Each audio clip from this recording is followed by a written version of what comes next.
ஸ்ரீ குருப்யோ நமக. வணக்கம். குரவே சர்வலோகானாம் விஜதே பவரோகியனாம் நிதையே சர்வ வித்யானாம் ஸ்ரீ தட்சிணாமூர்த்தி குருவே நமக. இன்றைக்கி வீட்டில் ஒரு பெண்ணுக்கு இறைவன் கொடுத்துருக்கக்கூடிய லக்ஷ்மி கடாட்சத்தை பற்றி பார்க்க போகிறோம். இயற்கையிலே ஒரு பெண் சக்தியானவள். ஒரு பெண்ணுக்கு சக்தி தேவைப்படுவது இல்லை, ஆணுக்குத்தான் சக்தி தேவைப்படுகிறது. இயற்கையிலே ஒரு பெண்ணாகப்பட்டவள், அவளுக்குள் லக்ஷ்மி கடாட்சம் பொருந்தி இருக்கு. இப்போ பெண்களுடைய உடம்பில் எடுத்துக்கொண்டால் அவர்களுடைய கால், பாதம், அவர்களுடைய தொப்புள் பகுதி, அவர்களுடைய மார்பகம், அதாவது பால் சுரக்கும் அங்கங்கள், இந்த மூன்றும் ரொம்ப முக்கியமானது. இது ஒரு குடும்பத்திற்கு லக்ஷ்மி கடாட்சத்தை தரும். பொதுவாக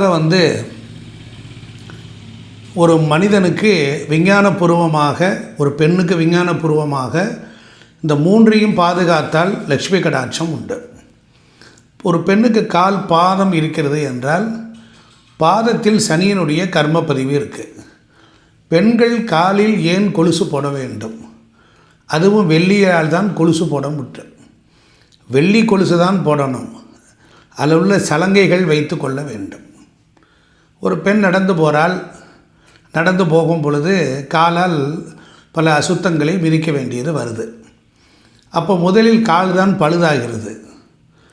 அப்போ இந்த காலில் அழுக்குப்படுவதோடு பல தீட்டுக்களும் உருவாகும். சனி அந்த அழுக்குகளையும் அந்த தீட்டுக்களையும் இழுத்து விடுவார். அதை தடுப்பதற்கு காலில் கொலுசு போட வேண்டும். ஒரு பெண்ணினுடைய உடம்பில் கால் வழியாகத்தான் உஷ்ணம் வெளியேறும். அப்போ உஷ்ணம் வெளியேறக்கூடியது தொப்புள் பகுதியும் காலுடைய பாதங்கள் வழியாக வெளியேறும்.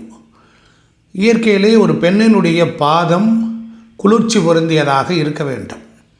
அதனால தான் நம்முடைய சடங்கு வழிபாட்டில் காலுக்கு நல்லா மஞ்சள் அரைத்து தேய்த்து குளிப்பாட்டுவார்கள். அதில் உடம்பில் இடுப்புக்கு கீழே, முழங்காலுக்கு கீழே மஞ்சள் தேய்ப்பார்கள். அதுபோல் நலுங்கு செய்வதிலும் அதுதான் நன்மை உண்டு. ஒரு வீட்டில் உள்ள பெண் திருமணமாகி அந்த பெண்ணுடைய பாதத்தில் பித்தவெடிப்பு அதிகமாக இருந்தால் அந்த வீட்டில் லக்ஷ்மி கடாட்சம் குறைவாக இருக்கிறது. சனியினுடைய ஆதிக்கம் அதிகமாகிவிடும்.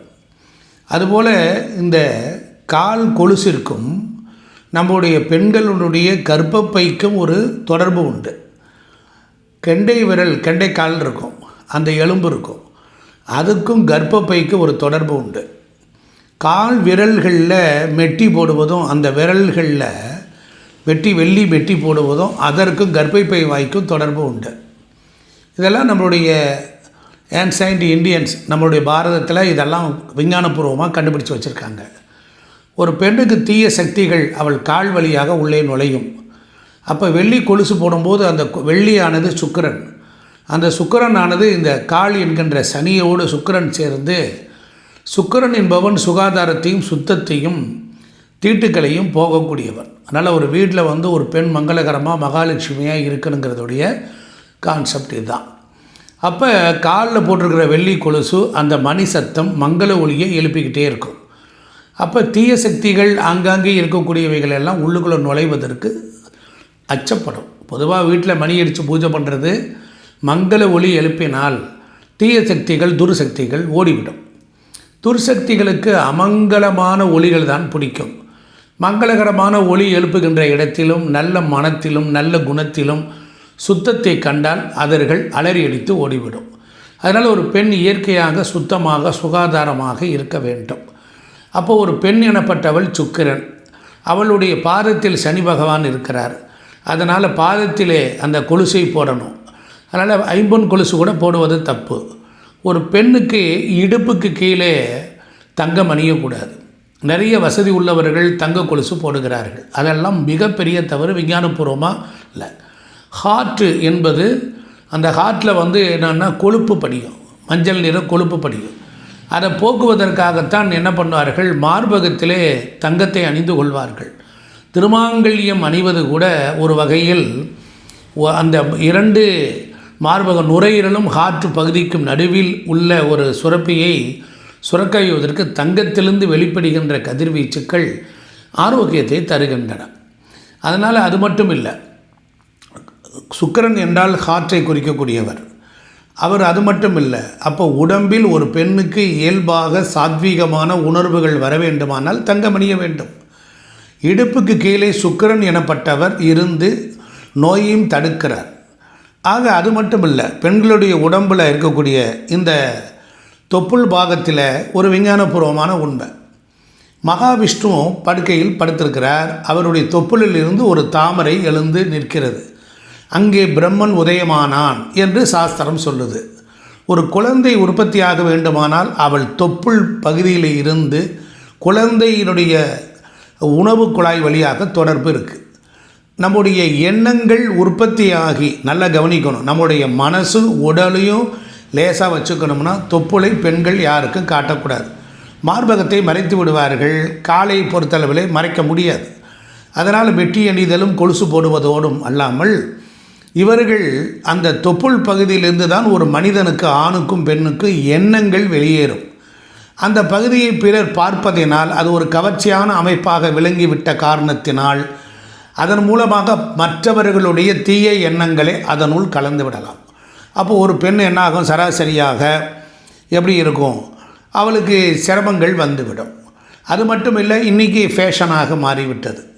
அதனால் இந்த மாதிரி தொப்புள் தெரிய லோகிப்பில் சேலை கட்டக்கூடாது அப்படின்னு நான் சொல்ல வரலை. இது விஞ்ஞானம் மூலமாக நீங்கள் தெரிந்து கொண்டால் போதும். அப்போ ஒரு மகாலட்சுமி எங்கே இருக்கிறாள் என்றால் வயிற்றில் இருக்கிறார்.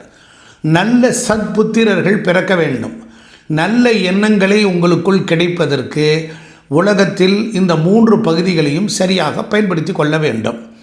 அப்போ உதாரணத்திற்கு எடுத்துக்கிட்டீங்க அப்படின்னு கேட்டிங்கன்னா, நம்மளுடைய வாழ்க்கையில் வீடுகளிலே மங்கள ஒலி எழுப்பினால கொலுசுல கால் சலங்கைகள்லாம் சின்ன சின்னதாக வைத்து கட்டி இருக்கணும். அந்த காலத்தில் வீட்டுக்குள்ளே ஒரு மகாலட்சுமி வர்றா அப்படின்னா ஒரு பெண்ணினுடைய பாதம் எப்படி இருக்கும்னா அப்படியே செக்கச்செவேறணும், மிருதுவாக இருக்கும். அதைத்தான் விநாயகர் அகவலில் ஔவையார் வர்ணிக்கிறாள். சீர களப செந்தாமரை பூம்பாதம் அப்படின்னு வர்ணிக்கிறார். அதாவது சீரம் என்றால் குளிர்ச்சி பொருந்திய, களபம் என்றால் வாசனை நிறைந்த, சீத களப செந்தாமரை, தாமரைப்பூ எப்படி மிருதுவாக மெத்துன்னு இருக்குமோ அதுபோல் இருக்கணும்.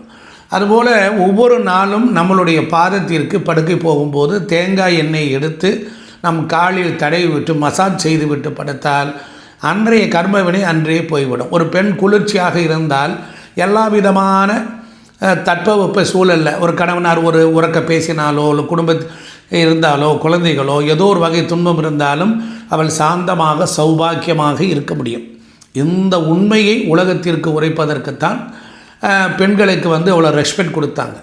பெரும்பாலும் காலில் பெரிய ஆபரணங்கள் அணிய முடியாது. பெரும்பாலும் வடநாடுகளில் காலில் ஒரு காப்பு போடுவார்கள். வயது வந்த பெண்களுக்கு ஏதாவது காற்று கருப்பு கண்ட இடத்திலே அகால மரணமடைந்த துர்ராவிகள், குழந்தையாக இறந்து போனவர்கள், இவர்கள் ஆவிகள்லாம் அந்த பிள்ளையை கால் வழியாக உள்ளே நுழைந்துவிடும். அப்படி வராமல் தடுப்பதற்குத்தான் காலில் இரும்பு மெட்டி ஒரு இரும்பு வளையம் போடுவார்கள். காலில் அந்த காலத்தில் பாருங்கள், ஆணும் பெண்ணும் காப்பு அணிந்து கொள்வார்கள். ஐம்பொன்று காப்பு போடுவார்கள். காலில் ஒரு இரும்பு வளையத்தை போடுவார்கள். வெள்ளியிலே ஒரு வளையத்தை போடுவார்கள். இது போன்ற நம்முடைய பழக்க வழக்கங்கள் எல்லாம் மிகச்சிறப்பானது. கை வளையல்கள் போடுவது எதை குறிக்கிறது என்றால் குடும்பத்தில் ஒரு நல்ல மாற்றங்களும் முன்னேற்றங்களையும் குறிக்கும். பொதுவாக ஒரு பெண் அழகாக இருக்கவே வேண்டும். அவள் நறுமணம் பொருந்தியவளாக இருக்கணும். அவள் அழகாகவே இருக்கப்பட வேண்டும். அவள் தன்னுடைய தலைமுடியில் கொஞ்சமாவது நித்தம் பூ வைத்து கொள்ள வேண்டும். அப்படி மகாலட்சுமி என்பவள் யார் என்று சொன்னால் நம் வீட்டில் வாழக்கூடிய பெண்கள் தான். நம் வீட்டிலே பாலா திரிபுர சுந்தரியாக, குழந்தை வடிவத்தில், பருவமடைந்த கன்னியாக, திருமணமான பிறகு அவளே நமக்கு குடும்பத்தில் குழந்தை பேறுகளை தரக்கூடியவளாக இருக்கிறார். இப்படி ஒரு பெண் எல்லா வகையிலும் சுமங்கலியாக இருப்பது, நாம் அவளை போற்றுவதும் பாராட்டுவதும், நிறைய அவளுக்கு ஆடை ஆபரணங்களை தருவதும், தங்கத்தை நாம் சீதனமாக கொடுப்பதும் எல்லாம் என்ன என்றால் அவள் செல்லும் இடம், இருந்த இடம், வாழ்ந்த இடம் எல்லாவற்றிலையுமே ஒரு மகாலட்சுமியாகவே விளங்குகிறார். ஒரு பெண் இயற்கையாகவே சந்தோஷமாக இருந்து விட்டாள் என்று சொன்னால் அவள் பின்னால் மங்கள தேவதைகள் வந்து கொண்டே இருப்பார்கள். அதுபோல் நம்முடைய கணுக்காலுக்குரிய நரம்புகளுக்கும் எலும்புகளுக்கும் இதயத்திற்கு ஒரு தொடர்பு உண்டு. பெரும்பாலும் பெண்களுக்கு இருதய நோய் வராமல் இருப்பதற்கு காரணம் அந்த கணுக்காலில் வெள்ளி கொலுசு நாம் அணிவது தான். பெண்கள் நடக்க நடக்க கால்களில் வெள்ளி கொலுசு போடுகின்ற போது கெண்டைக்காலிலிருந்து இதுவரையிலும் ஒரு இருதய துடிப்பை அவர்கள் சரி செய்து கொண்டே இருக்க முடியும். நடக்கும்போது ஹார்ட் பீட் ஆனது சரியாக இயங்கும். இப்படியாக வைத்திருக்கிறார்கள். அப்படி வெப்பத்தை தணிக்கவும், நல்லா பாருங்கள், கொலுசு போட்டவொடனே கருத்துருது. அது வெப்பம் அதிகமாக வெப்பத்தை இழுக்குது. அப்போ ஒரு வகையில் அது உடல் ஆரோக்கியம், மன ஆரோக்கியம். இப்படியாக பெண்களுக்கு பொறுத்தளவிலே இந்த அளவிற்கு அவர்கள் தங்களுடைய மார்பகத்தையும் தங்களுடைய தொப்புள் பகுதியும் பாதத்தையும் சுத்தமாக பேணி பாதுகாத்தால் நல்ல குழந்தைகளும் நல்ல லக்ஷ்மி கடாட்சமும் செல்வ செழிப்பும் உள்ள ஒரு நல்ல வாழ்வை வாழலாம்.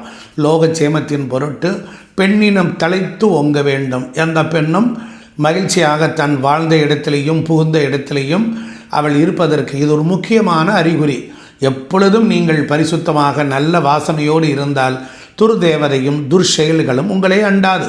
எப்பொழுதும் நீங்களும் உங்கள் கணவனாரையும் காப்பாற்றுவதற்கு நெற்றியில் நீங்கள் குங்குமம் அணிய வேண்டும். அந்த குங்குமம் எப்படி இருக்க வேண்டும் என்று சொன்னால், அது கோவிலில் அர்ச்சனை செய்ததாகத்தான் இருக்க வேண்டும். மன்னிக்க வேண்டும், பெண்கள் இன்றைக்கி நிறைய ஸ்டிக்கர் போட்டு வைக்கிறாங்க. அது உங்களை ஒன்றும் பெரிய அளவில் உயர்த்தாது. அதில் ஒன்று சக்தி இல்லை என்பதை பணிவோடு சொல்லி எல்லாரும் இன்புற்றிருக்க வேண்டும். வேறொன்றும் செய்யாய் பராபரமே என்று திருச்சிராப்பள்ளி தாயுமான சுவாமிகளை வணங்கி விடைபெறுகின்றேன். பெண்ணினம் ஓங்கட்டும் தலைக்கட்டும். என் உடன்பிறவா சகோதரிகள் இதை கேட்டு நீங்கள் அதன்படி வாழ உங்களை வாழ்த்தி அமைகின்றேன். நன்றி, வணக்கம்.